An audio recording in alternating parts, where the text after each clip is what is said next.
Welcome to MKU family channel. நிழலாக வாழும் நினைவுகள். அவனுடைய பெயர் ஆதி. ஒரு சின்ன கிராமம். மண்ணின் வாசனை, மாலையில் பறக்கும் பறவைகள், தெருவில் விளையாடும் குழந்தைகள். அந்த எளிய வாழ்க்கையில் பிறந்தவன் ஆதி.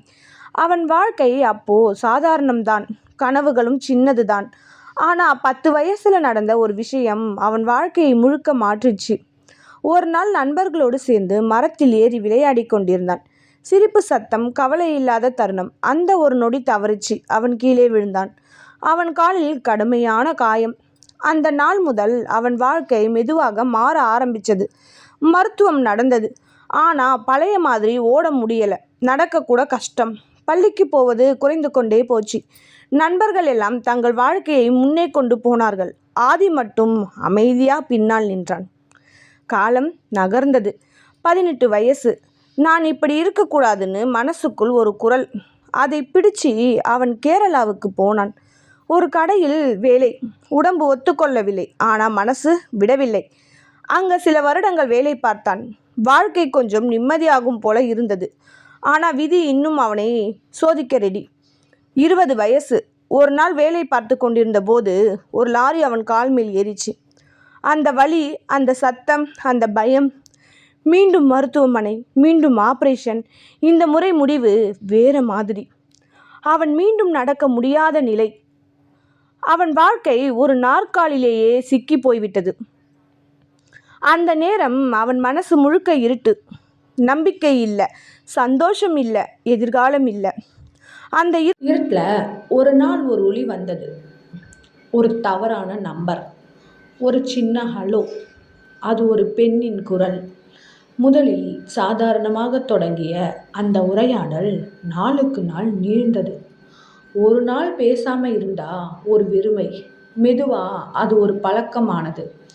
அந்த பழக்கம் காதலாக மாறியது. ஆதி அவன் வாழ்க்கையை முழுவதும் அவளிடம் சொல்லினான். அவன் வலி, அவன் துயரம், அவன் குறைகள். அவள் அமைதியாக கேட்டாள். அவள் அவனை குறையாக பார்க்கல. அவள் அவனை முழுமையாக ஏற்றுக்கிட்டாள். அந்த ஒரு பெண் அவன் உலகமே ஆனாள். அவளோட குரல்தான் அவன் காலையிலே சூரியன். அவளோட வார்த்தைகள் தான் அவன் இரவின் நிலா. இருவரும் ஒருவருக்கொருவர் உயிராகி விட்டார்கள். நீ இருந்தா போதும்னு இருவரும் நம்ப ஆரம்பித்தார்கள். நாட்கள், மாதங்கள் அழகாக போய்கொண்டிருந்தது. ஆனால் வாழ்க்கை எப்பவும் நம்ம விருப்பப்படி நடந்துக்காது. ஒரு நாள் அவளுடைய வீட்டுக்கு இந்த காதல் தெரிந்தது. கேள்விகள், கோபம், அழுத்தம். அவன் எப்படி? அவன் வாழ்க்கை என்ன? இது முடியாது. அவளுக்கு தினமும் ஒரு போராட்டம். ஒரு பக்கம் காதல், மற்றொரு பக்கம் குடும்பம். அவள் நடுவில் சிக்கிக்கிட்டாள். ஒரு நாள் அவள் ஒரு முடிவு எடுத்தாள். அது தவறான முடிவு. ஆனால் அந்த நேரத்தில் அவளுக்கு அதுதான் ஒரே வழி என்று தோன்றியிருக்கும். விஷம் குடித்து அவள் உயிரை விட்டாள். அந்த செய்தி ஆதியின் உலகத்தை உடைத்தது. அவன் நம்பவே முடியவில்லை. அது அவள் இல்லை, அது ஒரு பொய்ன்னு அவன் மனசு சொல்லிக்கொண்டே இருந்தது. ஆனால் சில நேரத்தில் ஒரு படம் அவன் மொபைலுக்கு வந்தது. கண்ணீர் அஞ்சலி போஸ்டர். அவள் முகம் சிரிப்பு, கீழே தேதிகள். அது உண்மை. அவள் இனி இல்லை. ஆதி அங்கே போக முடியவில்லை. அவளை கடைசியாக பார்க்க முடியவில்லை. அவள் கையை ஒரு முறை பிடிக்க முடியவில்லை. அவன் கத்தனும் போல இருந்தது, ஆனால் குரல் வரவில்லை. அவன் அழனும் போல இருந்தது, ஆனால் கண்ணீர் கூட வரவில்லை. அந்த நாளிலிருந்து ஆதி வாழ்கிறான், ஆனால் உயிரோடு மட்டும். அவன் மனசு அவளோடு போய்விட்டது. இப்பவும் அவன் ஒவ்வொரு நாளும் அவளோடு நினைவோடு தான் வாழ்கிறான்.